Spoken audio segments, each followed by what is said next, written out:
Living Life Out of the Laundry Basket by Kateb Nuri Alim. Shuna. There is a silent despair that clings to the soul when one begins to live life out of the laundry basket. Not just in the physical sense, but spiritually, emotionally, and mentally. This state of existence mirrors something far deeper than untidy habits or disorganized schedules. It reveals a life suspended between exhaustion and survival, where structure has collapsed, self-connection has frayed, and the sacred link to the Creator has been reduced to an afterthought only revisited when the stench of spiritual neglect becomes too pungent to ignore. You wake up and reach for whatever's on top, wrinkled, worn, familiar. Not because it's what suits you, but because it's what's available. That's how many of us live, grabbing at whatever thoughts, behaviors, or temporary comforts are within reach, regardless of whether they align with our higher purpose. We live out of habit, not intention. We exist out of routine, not revelation. We speak from reaction, not reflection. The deeper folds of our being, those buried pieces of insight, love, purpose, and calling, remain untouched, left at the bottom of the basket, waiting to be acknowledged, waiting to be folded into something meaningful. Living life out of the laundry basket is like wearing your soul inside out. You stop taking the time to examine yourself. You stop dressing yourself with peace, with mindfulness, with prayer. And just like that pile of clothes that builds over time, tossed, crumpled, overlooked, your spiritual life begins to pile up. Regrets, unspoken prayers, delayed healing, unresolved anger, ignored callings, lost intimacy with your Creator. Before you know it, your inner world smells stale, heavy, and burdensome. You tell yourself you'll sort it all out eventually. Maybe on Sunday, maybe after the next mistake, maybe when things get better.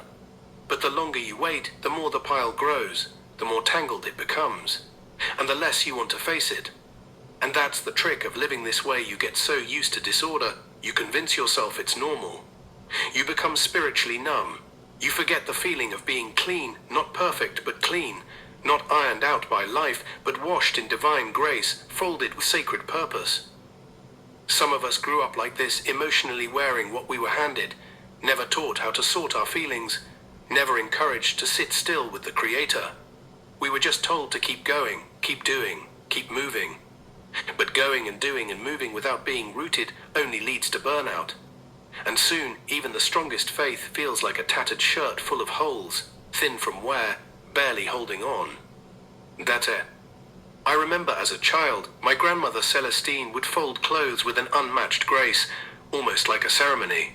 Every wrinkle mattered, every crease was honored. She used to say, "Don't toss what still carries warmth." That stuck with me, not just about fabric, but about people, about memories, about prayer. She saw folding as a form of love, of restoration. I realize now the same applies to our souls. And yet, there is hope. There is always hope. Because even the laundry basket holds the truth that things can be made new again. But it takes effort. It takes intention. It takes the courage to pause and say, I can't keep living like this. I can't keep picking up whatever's closest, whatever mindset, whatever coping mechanism, whatever lie about my worth is easiest to wear. I want to cleanse. I want to release. I want to reconnect. The Creator is not ashamed of your laundry basket. The divine doesn't require you to be folded before you are embraced. But the Creator does long for your wholeness, for your peace, for your spiritual hygiene. And there is a love so tender, so patient, that it will meet you in the middle of your mess, sit with you among the pile, and help you sort through it, item by item, piece by piece, breath by breath. Living out of the laundry basket means you've been functioning without structure, without intention, without reverence. But that doesn't have to be the end of your story. The moment you return to the sacred task of caring for your inner garments, your thoughts, your emotions, your time, your connection to God, is the moment the energy begins to shift. You don't have to fold everything at once. Start with one piece. Lay it out. Smooth it gently. Thank it for how it's covered you in hard times. Then release what no longer serves. Let it go. Or wash it again, if that's what's needed. Maybe you're tired. Maybe you feel like you're not even worth folding. But you are. You're worth every second of divine attention. You're worth more than a rushed rinse in regret.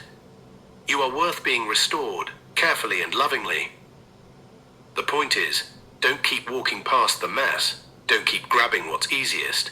Don't keep pretending you don't see the pile growing inside. Life will always get wrinkled. Your soul will always need maintenance. But disorder doesn't have to become your identity. The laundry basket may describe where you are, but it does not define who you are. You are sacred. You are loved. You are worthy of being tended to. So pause.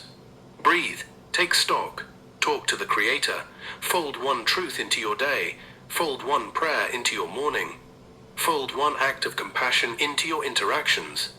And little by little, the basket becomes lighter. Your steps feel clearer. Your essence feels remembered. You don't have to live life out of the laundry basket anymore. You were never created to survive off spiritual leftovers. You were created to clothe yourself in purpose, in presence, in peace. And no matter how long it's been, the divine is still waiting, arms wide, ready to help you wash, dry, and begin again. As I write this, I am in really heavy tears. My emotions and feelings are in this. My heart is on the table. Excuse me as I wipe my eyes. This is not just a reflection. This is my truth. I don't write from imagination, I write from experience. Every line is lived. Every word is felt. Every sentence is born from the sacred bruises and quiet breakthroughs of my life. What I share, I have walked through, and I offer it to you, not for a place of having it all together, but from the same vulnerable space we all know too well. Every proverb, every parable, every folklore, every word from the Welcome to the Pot series is all from my soul, my essence. These are not borrowed phrases or poetic guesses, they are born from the well of my own becoming. These words come wrapped in pain, peace, growth, and grace. They are my spiritual fingerprints, pressed upon the pages I offer to the world. A prayer. Creator of order and light, fold me gently back into your arms. Wash me in your mercy, rinse me in your grace, dry my fears in the warmth of your eternal love.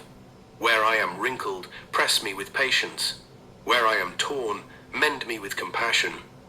Help me no longer reach for what is merely close, but for what is holy, healing, and true. Thank you for never walking past my mess. Thank you for sitting with me in the laundry pile of my soul. Give me the strength to sort, to cleanse, to start again with you. Amen. Meditation. Mantra. I am not my mess. I am not forgotten. I am being restored.